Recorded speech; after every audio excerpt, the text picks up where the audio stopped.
New Thought Media Network. We are a global broadcast network of positive music, media, and entertainment, inspiring humanity's evolution along the journey of enlightenment and creating a world of love, peace, empowerment, and prosperity for all. New Thought Media Network. Positively inspiring.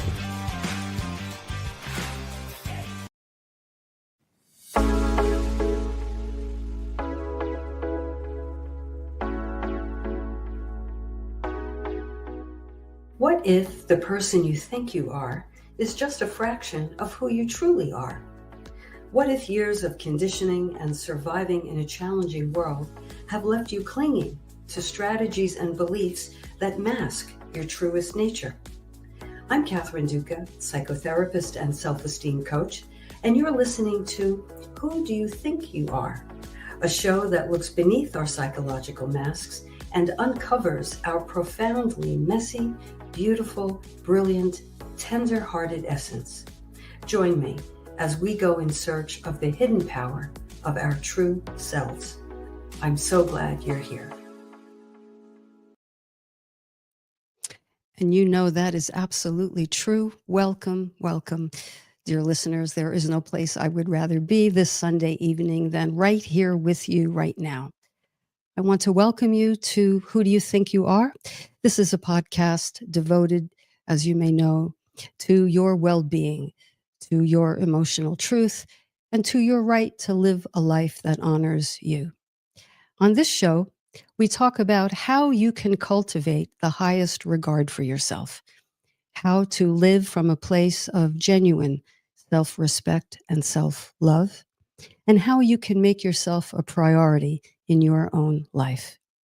Join me each week for insights and strategies designed to help you drop your psychological masks and all the layers of defense mechanisms and armor, connect with your truest essence, and live the life you desire with more ease and more purpose. Why? Because we know that when we approach life in this way, we naturally and effortlessly have more room, more generosity, and more love for one another. And dear listeners, I ask you, as I do each week, when have we needed love more than this very moment? So I welcome each and every one of you. Before we dive in, I want to remind you of something very important tonight. This podcast is a space for reflection, for storytelling. You know, I share some of my stories and you share some of yours in the chat, and emotional exploration. But this show is not a substitute. It is not a substitute for professional support. So if you are struggling with something pressing or painful or overwhelming, and it's got you, and you can't shake it, and you can't seem to get through, and it has you stuck, please, please, please reach out to a qualified professional, a qualified psychotherapist or a mental health counselor. You deserve care that is attuned, that is consistent, and grounded in expertise. And if you don't know where to start, let me know. I'm happy to help you. Really, you can reach out to me. Just drop me an email at catherineduca.com. Let me know what you need, and I'll point you toward a resource that can help, or a directory, or practitioners who might be a good fit for you. I want you to know you are not alone, and you are not too much. I repeat, you are not too much with whatever you are feeling. And you don't have to navigate this alone. Good help is available. So please, please remember that. And one other admin note, if you will. If you've been listening and you've been deriving benefit from the content on this show, or if you're tuning in tonight for the very first time and like what you hear, find it informative and valuable, please like, share, and subscribe. You know, that keeps the algorithm happy, and that means everything, because when the algorithm is satisfied, the show goes out to more people. So let's all do what we can. Like, share, and subscribe. Okay, so here we are. If you were with me last week, you know that we talked about when goodbyes aren't mutual, when someone you care about, perhaps you were involved with them, or perhaps it was a friend or family member, and the relationship ended, not necessarily mutually, or if it was mutual, you did not have a chance to speak your mind and share your truth. And that had you ruminating, and that had you, really hooked. I talked about a client of mine who checked her telephone constantly to see if this person who walked away after they were in a relationship, she checked her phone consistently for 2 years to see if there was a message from him. So we talked about the whys and the wherefores and what you can do about that. And I got a number of questions to go deeper, questions about that, and requests, I should say, to go deeper. And so tonight, I'm going to do just that, because I noticed that we can't really talk about a subject like that without also talking about a twin topic. And so tonight, we're going to look at another very tender topic. It's a topic that I would say is nearly an emotional epidemic, at least in this culture, in Western culture. Now, it does not come with a lot of fanfare or drama. In fact, most of us don't even realize we're doing this thing. But it is the thing that underlies our stance in life, our stance with other people. And here's what it looks like. And then we'll name it. And as you're listening, tune in and ask yourself if this is you in any way, or if this is someone you care about. If it's someone you care about, maybe you'll let them know about the show and they can look at it, review it, listen to it, anytime. It lives here on the station, New Thought Media Network, and it also lives on my YouTube page, Catherine Duca, Confidence Builder. So you can get these archived shows 24/7, any day of the week. It looks like you're in an interaction with someone and they say something, and you immediately feel as though you disagree, or it hits you in a certain way, it lands with you, and you have another point of view that you would like to share, but you don't. What happens is you swallow your opinion or your point of view, and you kind of smile instead of speaking your truth. Or you say yes often, too often, when you don't want to say yes, when you mean no, but somehow yes rolls off your tongue. Or you stay silent to avoid conflict or discord. You act as if everything is okay, but really inwardly you might feel as though you're at odds with yourself, or things are unraveling. You might volunteer for something, right? Do you ever do that? Someone asks you for something, or you're in a group and your hand automatically flies up. It's as though it has a mind of its own. I'll do it. I'll show up. How many times have we done that? Even when you are exhausted, even when your tank is on E. I'll do it.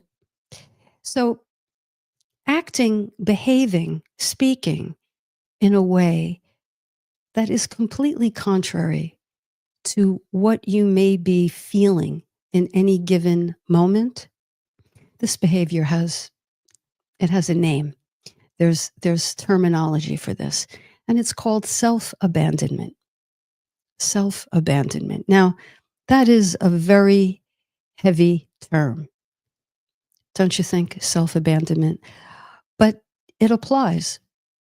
You know, in my practice, I literally, not a day goes by where someone doesn't tell me that they do or don't do something with people in terms of interactions because they're afraid of abandonment. Sometimes in fact, oftentimes, they use that very word. I'm afraid of abandonment. Or they say, if I just meet them, hi, Catherine, I'm here to talk about my abandonment issues. Oh, okay. Tell me more. What do you mean by abandonment issues? I just think everybody's going to leave me. Oh, and what do you do about that? Well, I don't rock the boat. I don't make waves. I don't cause controversy. I am so careful. I am so beige that I don't give anyone the chance to walk away from me because I don't think I could handle it. Well, as big an issue as that, and you can feel the weight of those words, can't you? As heavy as that is, imagine when we behave in the ways I mentioned, we are abdicating our own self-care. We are abandoning our own well-being, our own positive regard. It's as though we're throwing ourselves under the bus. And we do it without even flinching sometimes. Why is that? Well, probably because we've been doing it for such a long time. Probably for as long as we can remember, maybe as long as we have been alive. This is a characteristic or a behavior, a way of being that is not innate. I repeat, it is not innate. It is a learned behavior. And it's not as though someone specifically taught you to be that way. It's not like anyone said to you, I want you to swallow what you feel. I want you to shrink and play small so that I feel comfortable.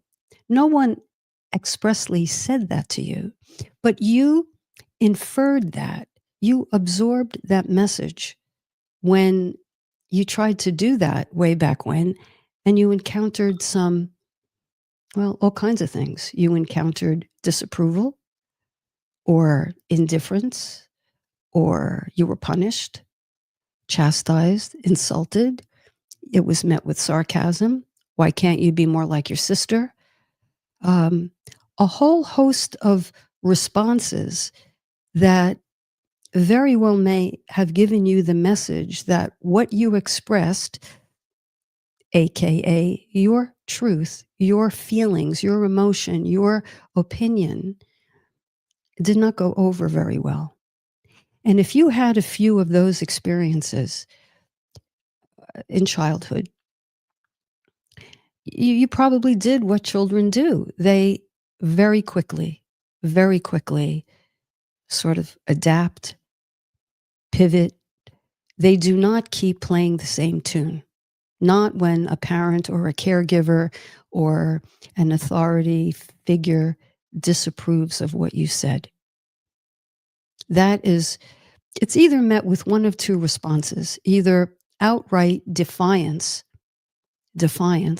or the other way, swallowing what you feel, suppressing what you have to say, suppressing your emotions. And when you suppress is like submerging a beach ball. The wonderful visionary Debbie Ford, Ford, who passed away a few years ago, wrote a wonderful book, The Dark Side of the Light Chasers. And it was she who used this analogy. These parts of ourselves that we feel were judged by other people, we internalized that judgment. And anytime that behavior wants to come to the surface, we very quickly submerge it. And Debbie likened it to trying to hold a beach ball underwater. And not just one beach ball, several beach balls. The way you feel about this, the way you feel about that, your sad feelings, your angry feelings, your vulnerable feelings. All of those are, quote, beach balls that we learn to hide under the water. Now, think about it. It takes a certain amount of pressure, doesn't it, to keep those beach balls submerged, because they have a natural trajectory. They want to float, but we're holding them down. And then what happens is we have this ball and that ball and that ball and all the balls. How long do you think we can keep that up? Not very. And that's when Debbie would say, they pop up in the most inopportune times and in the most inopportune ways, right? They come out sideways. You blurt something out. You're sarcastic or snarky to a person you're just beginning to date, or you say the wrong thing at a meeting in that regard, because the beach ball cannot take the submersion. So this is what happens. We live a lifetime, and then what happens is, in our personality, we absorb the coping mechanism. And this is a very interesting thing about our personalities. Think about the people you know. If you were to scan your contact list and give each person you know pretty well 3 words that describe their personalities, it would be very interesting. What you would probably be describing, without realizing it, is the way in which their personalities defended themselves. What do I mean by that? When we're children and, there's some pain in the home life, right? Emotional unavailability from a caregiver, or a caregiver is immature or overwhelmed or physically actually ill or emotionally ill, compromised in some way. We do not put the burden on them of our feelings. I mean, we might do that once or twice, and then we quickly learn, that's not a safe bet. So we internalize all these feelings, and our personality coalesces really around these primary ways in which we defended ourselves. Now, they're not, please hear me, these coping strategies are not negative. They're not negative, they're not bad, nothing like that. In fact, on the surface, they can be viewed as positive. For example, one of the things I did, and I'll give you a peek into one of my many psychological masks, is not so much in my home life, actually, but in my school life. I went to a school, happened to have been a Catholic school, very traditional Catholic school back in the 1960s, you can imagine. And there was a lot of corporal punishment. Children were hit, children were punished. The whole class was punished, got in trouble, had to kneel for an hour because I gave the wrong answer in class. So I was punished and the whole class was punished. And this was how it was every day. So imagine. And so I developed 2 masks around that. I became a really good girl, a really, really good girl. I was teacher's pet. I was so agreeable. I was the child every teacher loved. Now, was that really in my nature? Yes, I think it was. But it was also a strategy, not a conscious one. I did not say at 8 years old, hey, you know what I'm going to do? I'm going to create the psychological mask. No, children don't have the ability to articulate that, but it's an automatic defense mechanism where I became a good girl so that I could be beyond reproach. I made sure I got good grades so that I would be praised. You see, yes, I was probably a smart child. I mean, I was a smart child, but I put some spin on that ball. I strategically wanted to be a smart child so that I would be praised instead of punished. And I became, in my later years, I would say high school, I became kind of a class clown. Uh, I would have to say, not an annoying class clown, I don't think, but I was a very comical kid. And I think I was clever and witty.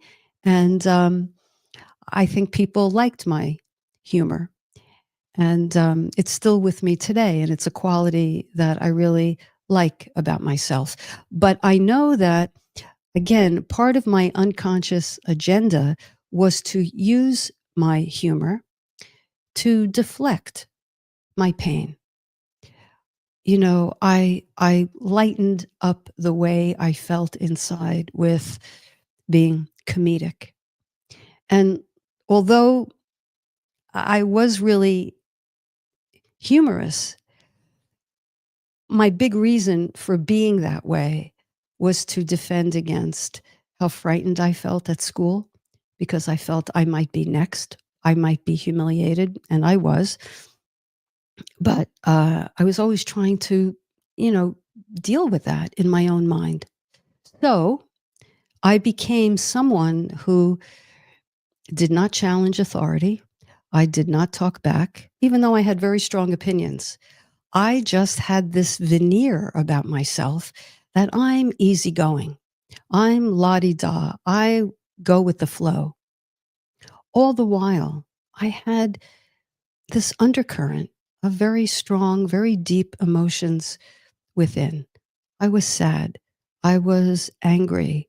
I was irritated. I felt lonely. And this is interesting because I was also a very popular child. I happen to have been president of my class every year, high school and college, every year. I was popular, but I don't think anyone could really get close to me.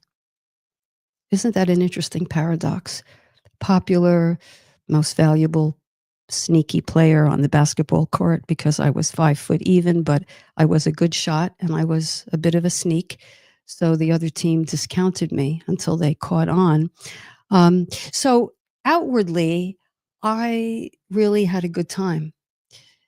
But inwardly, I felt alone. And I know that I felt pensive and I would even say depressed. So I'm sharing this with you to illustrate how one's personality takes shape. Yes, each of us comes into this world, is born with a certain constitution, right? You often hear parents say this, oh, my first child was this way, and my second child came out of the womb completely differently, had a completely different temperament. That's true. Nature, nurture. But the lion's share of our personality style is learned. It is adaptive. And so here we have this notion of I have to be a certain way in order to feel like I'm okay, in order to feel as though I'm loved, in order to feel valued, in order to feel wanted. I have to be this certain way. And so there's some energy spin on the ball, if you will, on have to be a certain way. There's striving there.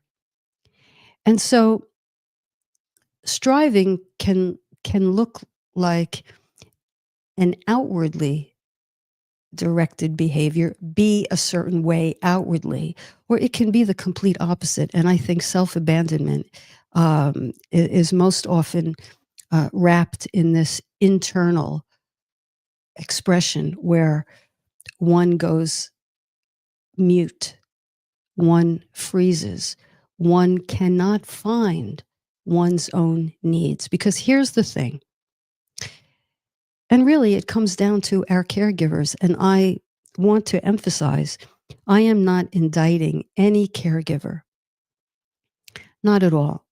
For this conversation, I am merely concentrating on the cause and effect of certain kinds of parenting styles. And if one had a parent who really didn't let you as a child, here's a word, more terminology, differentiate, then that's very likely where the problem comes in. And I'm just going to give a quick commercial on differentiation. And then we're going to go to a break because this is a mouthful. But differentiation is very important because when, as adults, we can't express ourselves, meaning we can't go contrary to someone. We can't assert ourselves. We can't say we disagree. We can't say the steak is too well done. May I send this back and have another? You don't want to ruffle anybody's feathers. And of course, examples that go well beyond that, right? It's when we can't say, I feel hurt by what you said. I feel angry with what you said. I feel really sad by how you handled something or how you responded to what I said. I won't. Well, it's I won't and I can't because I won't go up against you, contradict you, because I may not feel like I have the autonomous right to do that. And that probably likely stems from a caregiver who didn't allow you to differentiate, who saw you as an extension of their happiness rather than a person in your own right. In your own right. Now, children have to be raised, of course, with age-appropriate limits. But within those limits, at each developmental stage, the child has to have choice. If the child is told what to do or never told what to do, because it can go two ways. A parent can be overly controlling or can be emotionally absent. Those two extremes leave a child, and this is so critically important, and this pertains to so many people who come into my practice. It can leave a child without a certain type of foundation that in adulthood looks like, I don't know what my rights are. The only right I know I have is the right to make you happy, the right to please you, the right to comfort you. I don't have any rights of my own. So the worst thing, I mean, really, the worst thing you can say to someone in that position is, be yourself. Be yourself. Do whatever you need to do. Can you hear how a person in that position might take that in? Because if this is how it went in childhood, and it did for so many of us, then you don't know what your needs are. You do not know what your needs are. And the worst thing someone can call you is needy. Needy. Needy is a 4-letter word because you got by doing things yourself. You handled your own emotions. You swallowed your own feelings. You took a licking. You kept on ticking, kind of thing. And you just grew yourself up alone in a certain way. So when this is really the the underpinning of your your childhood, you as a child will likely grow into an adult who in relationships, on the one hand, prides yourself on being easygoing, go with the flow, make no demands on people. But really what's happening is you're kind of disappearing from yourself. You're the very thing you're afraid the other person will do to you, which is abandon you, is the very thing, how ironic, the very thing many of us do to ourselves when we allow ourselves to live in this space. Now, we allow ourselves to live in this space because we didn't even know it was a space. We just thought, oh, this is how I do life. Do you see? Do you see? Let me know if you're in the chat or if you have access to the chat. Let me know how this is landing. If this resonates, if this stirs you, or if you have any questions about it. I do see some people are entering the chat.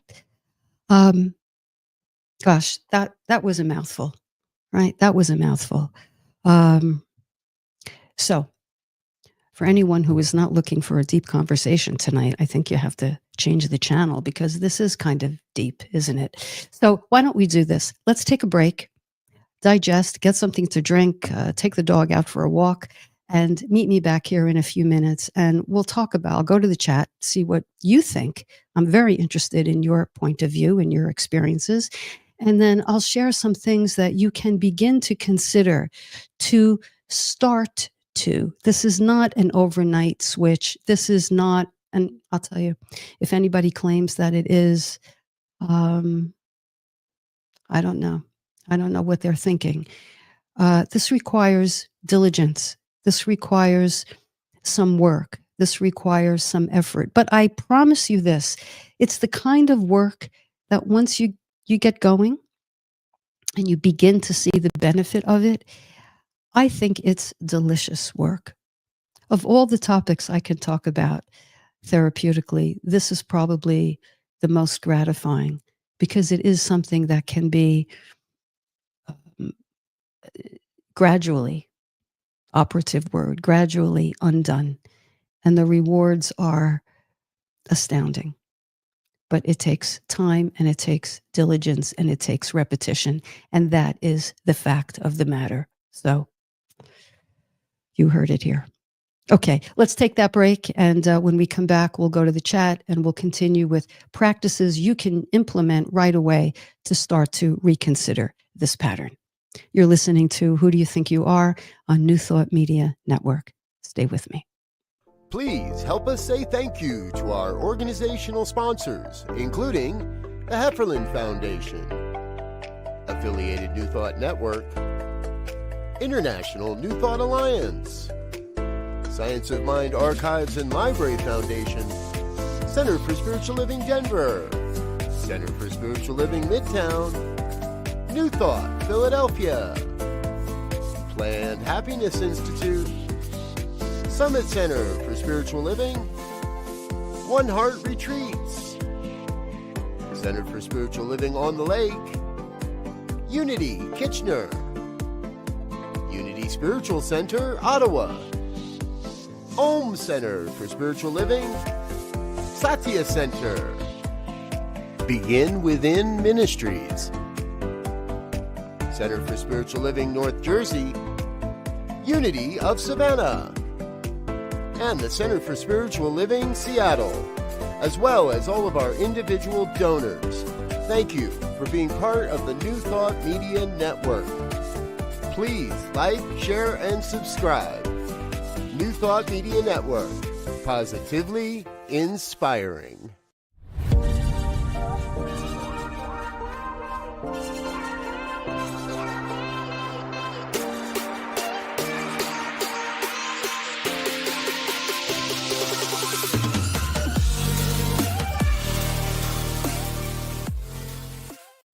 What would Louise say?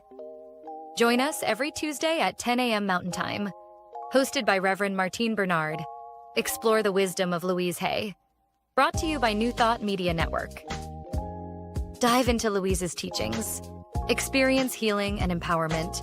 Reverend Martine shares insights. Connect with a contemporary audience.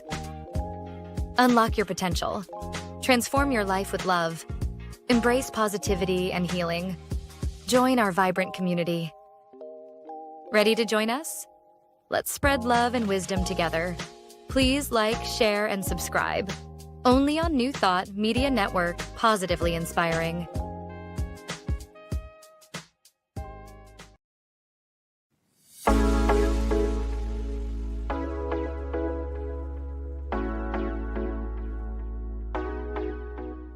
What if the person you think you are is just a fraction of who you truly are?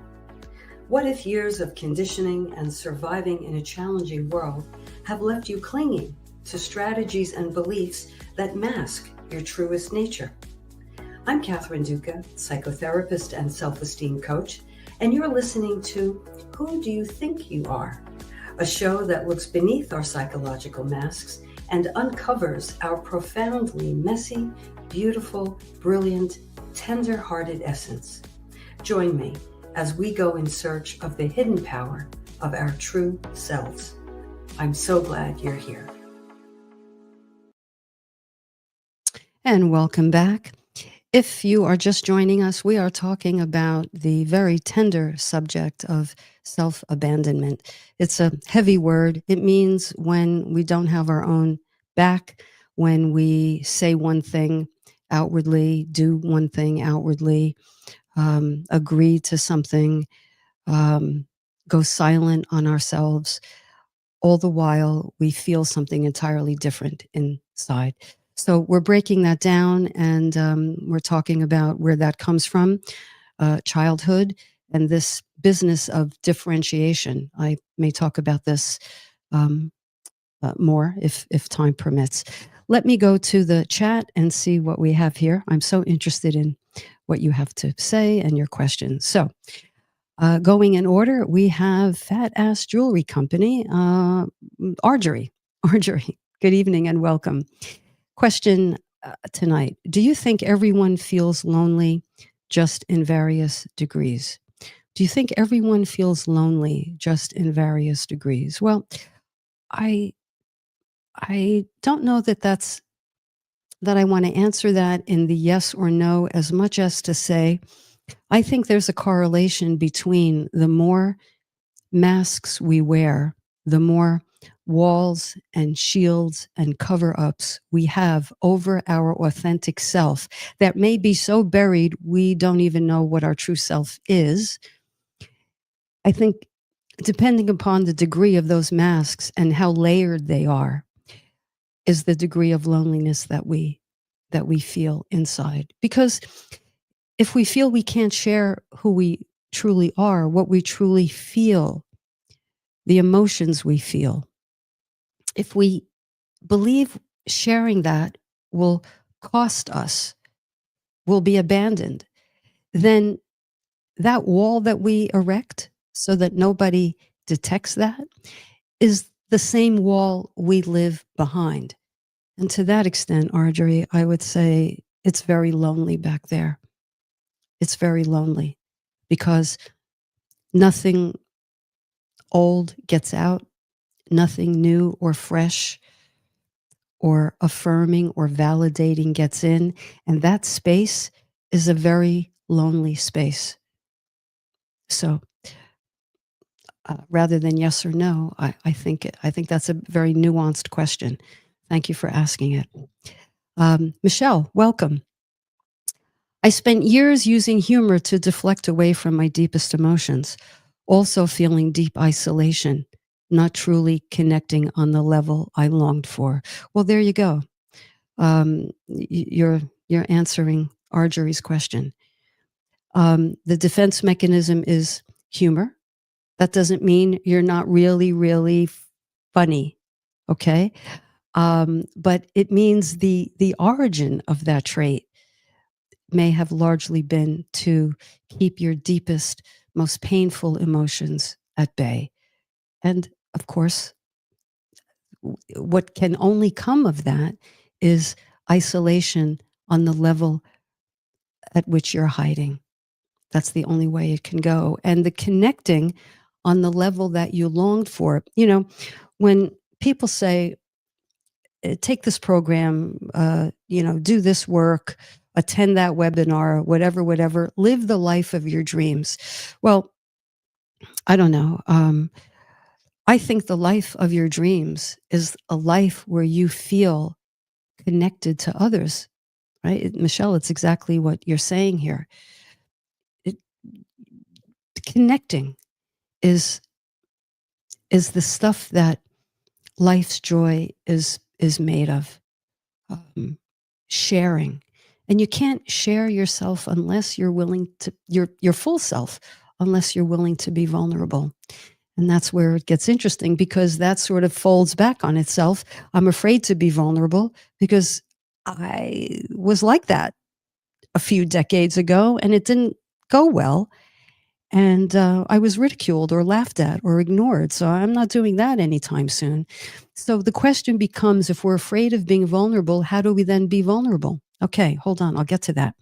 Janine, welcome. Good to see you. I have a hard time recognizing when I'm abandoning myself until damage has been done to my self-esteem.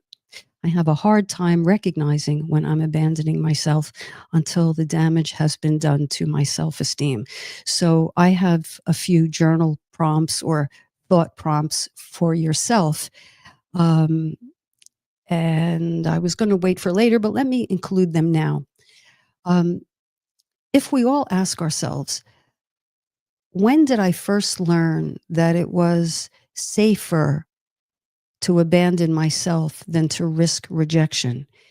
That may open up an emotional doorway inside. What parts of me have I silenced to be loved? In other words, if we wait until we're in the conversation to claim our truth, if self-abandonment is our thing, it's not going to happen. We have to do the prep work today, tonight, right now, because we don't have time to waste. So you can't leave it to be quick on your feet in the moment. It requires this introspection and reflection. And wow, so Kathy's talking about leaving myself and being so pleasing to others that I'm willing to displease myself. And that's so habitual, I don't even recognize I'm doing it. Well, the time is now to stop and ask myself, what boundaries have I been afraid to set and why? And what no am I afraid to say and why? And what would it mean to choose myself in this moment? Because here's the thing, this self-abandonment response happens so instantaneously that, it's Janine, you're saying it like it is. It happens before we can even catch on. It's automatic. So by asking these questions here, when there is no risk of abandonment because you're just talking to yourself, you can begin to get a handle. You can begin to get insight. And then, and this is the crash course, very crash coursey right now, you can begin to encourage yourself to, the next time when you're in a moment, the next time when you're noticing you're smiling and nodding agreeably when that's the last thing you want to do, in that moment, you can pause. A split second, pause. And in that pause, you can quickly ask yourself, because you've been in this conversation, what's my truth right now? What's my truth? I don't know what my truth is. I'm too scared right now. Okay, that's fine, because you're starting. But if you can learn to insert those pauses and then extend them 1 second, 2 seconds, 3 seconds long, I promise you something very interesting happens there. It's almost a can't miss. You begin to have a little more objectivity because you're not automatically closing that gap of your truth and pleasing the other person. You're widening that gap in 2 seconds. What is it that I really want to say? Because I'm aware my body doesn't want to agree. But look, my mouth is ready to agree and say something, pleasing. The more you practice rehearsing stretching that moment, stretching the pause. That's in that tiny micro experiment. That's where you can take the first step toward undoing this process. Now, as I say all the time, my clients always say, but Kathy, what can I do? What can I do? Well, before there is doing, there must be understanding. And so this conversation, and maybe you want to re-listen to this podcast again, listen, read the transcript of it, because you have to slow down the automation. Yellow blinker, right? Slow it down. What am I feeling? I know I'm feeling something, but I'm too afraid to assert myself. Okay, but I did step one.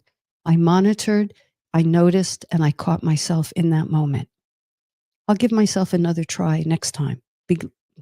We all know the next time will come in 5 minutes, right? So, Janine, I hope that helps. But that's the point. We don't recognize it until it's too late. But even then, we don't necessarily, I didn't until I learned it and experimented. And sometimes it went well, and sometimes it didn't, but then more times it did. And then a lot of times it did. And then I sort of morphed into someone who, much more than I don't, I am able to catch that pause. Okay? All right. Thank you, Janine. And Arjorie, again, abandoning the self feels to me like a function of codependence. It is. Are there other ways self-abandonment shows up? Well, under that umbrella of codependence, a lot of things happen because, and I am going to get back to differentiation, because codependence implies a type of enmeshment, a type of, and again, this is on a certain level, in being agreeable with people or my partner or my family member or my boss or whomever. It's like, I don't want any friction. I don't want anything in the way, any discord. I can't handle that. It's too uncomfortable because I'm afraid I'm going to be left, right?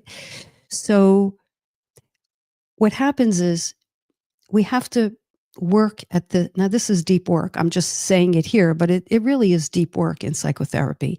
It doesn't necessarily take a long time, but it takes willingness and a commitment to work on this level. It's like differentiation is, let me explain what that is first. It's neither detachment nor defiance. Differentiation is the ability to stay emotionally connected to someone while staying true to yourself,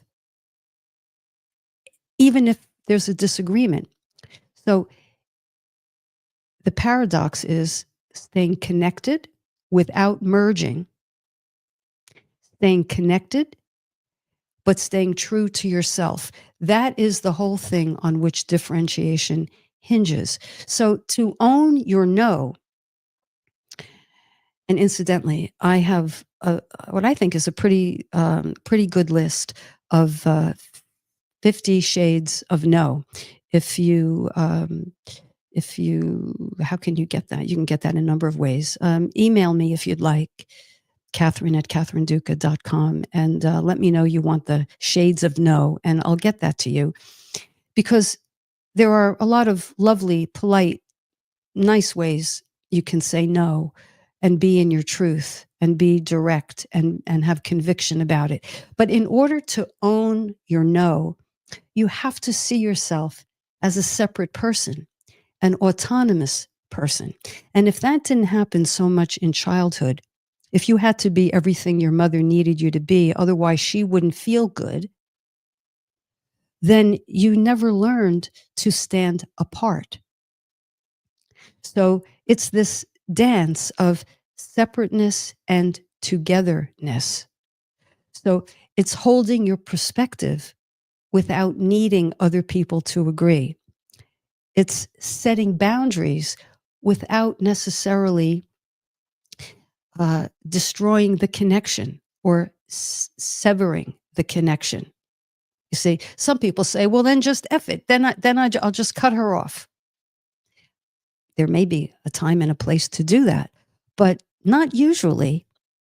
Not usually, but if you don't know how to set the boundary because you haven't been able to own your no, because you haven't felt like a separate, autonomous, independent person, it's going to be very hard to do.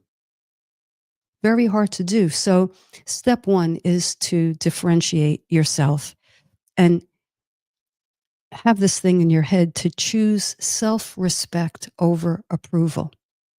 And here's the good news. I'll just tie it up with a bow here. The good news is we are not that kid. We are not that dependent child, that 8-year-old, that 12-year-old, that 16-year-old. We're not trapped in our parents' home, okay? Because that was the thing. That's what separates being an adult with psychological maturity and being a child. A child is dependent for its survival. And so the child is not going to risk that very thing. But as an adult, you have your own car keys. You have your own apartment. You can come and go. You're not dependent as you once were. And that needs to be absorbed. So I'm going to, in the time we have, and I never have enough time. Incidentally, I'm thinking about putting together an intensive program working on this very topic. I've already started doing that. I'm going to probably announce it next week. But for now, here's something you can do tonight. Tonight. I did this just maybe 2 weeks ago. It's called mirror work. You can do this tonight. You can, when the podcast ends, you can do this after you wash your face. Okay? Mirror work. You look into your own eyes in the mirror. You don't observe. You're not a spectator. You look into your own eyes and you say, looking deeply, I see you. I see you. I'm sorry you were left all that time ago. I'm sorry. And connect with yourself. This is how you will either begin or you will deepen your sense of differentiation. And of course, your sense of self-compassion. And I'm sorry they left. And I'm sorry that I left.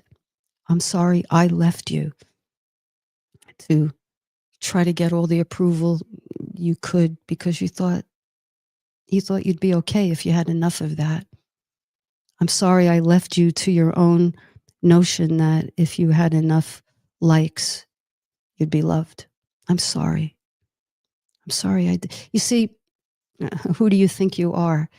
Who you think you are, someone who needs approval and validation from the outside, is not who you really are. Who you really are is a kid in an adult body who needs to hear from your higher self, from your higher consciousness. I see you, I get you, and I'm sorry, and I love you, and I'm here now. And that starts to both dislodge the estrangement that you may feel from yourself, and it starts to integrate. You bring this child to you psychologically, metaphorically. You bring the child to you and you embrace that part of you that has held the loneliness, the self-esteem hits, the belief that she wasn't all that. And you give that to yourself tonight when you wash your face. I did this the other night. I'll tell you, it was powerful. It was really powerful. And for me, I'll tell you what happened. I I was really intense. I mean, I didn't plan it. I caught my gaze in the mirror, and then I leaned in, and I found myself having this exact conversation. And I'll tell you what happened for me. I mean, it's going to be different for everyone, but I began to smile. I began to smile at myself. And I'll tell you the truth, it was the warmest, most beautiful. It makes me emotional now thinking about it. It was a beautiful moment I had with myself. And I think that moment is waiting there for you too. So, mirror work. There's so much more wonderful aspects to this. But as always, the clock on the wall is telling me that I have to wind down. So listen, let's all make a concerted effort to be aware that we've done the very thing we're most terrified of. We've abdicated ourselves. We've left ourselves behind. We've vanished. We don't have to do that anymore. We did it, and it probably served us back then, and let's thank ourselves for coming up with that invention. But now let's consider and work toward something that serves us even better. Authenticity, genuineness, positive self-regard, autonomy, independence. A differentiated self that is both connected to and able to stand apart at the same time. Okay, I'm going to mention something. I've got literally 2 minutes. Listen, if you're listening to this show, if you're attracted to this station, you don't need me to tell you this, but I'm going to tell you anyway. We are all aware that the SNAP program is drying up in a week or so. As of November 1, the Supplemental Nutrition Assistance Program is coming to an end and will be ended for as long as the government is shut down. This means that many, many Americans, families with children, will not have the benefit that gives them enough to eat. Now, if you're a part of my audience, that really bothers you. That deeply gets under your skin, as it does mine. I know this. And I know that you believe that love is a verb. Love is not a nicety. Love is a verb. Love is not a spectator sport. Love is not looking at the television, reading the news and saying to yourself and meaning it, you know, oh my God, that's terrible. That's awful. What are these people going to do? Okay, that's a start, but that's not really love in action. Love in action, I submit to you, is finding some way to offer tangible help to the millions of people who are going to lose this benefit, people with disabilities, low-income families, veterans and active military personnel, single adults who are food insecure, which is a nice way of saying hungry. So those of us who had the privilege of having a delicious meal today, this evening,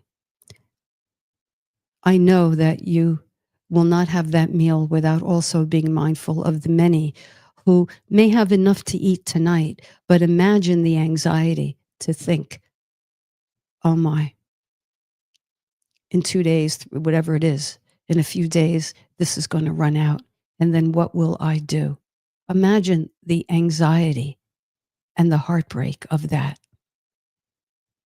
I know not one of you wants to stand by and know that that's happening without doing what you can to make someone's life easier, to have someone know that someone else is caring about them. They are not forgotten.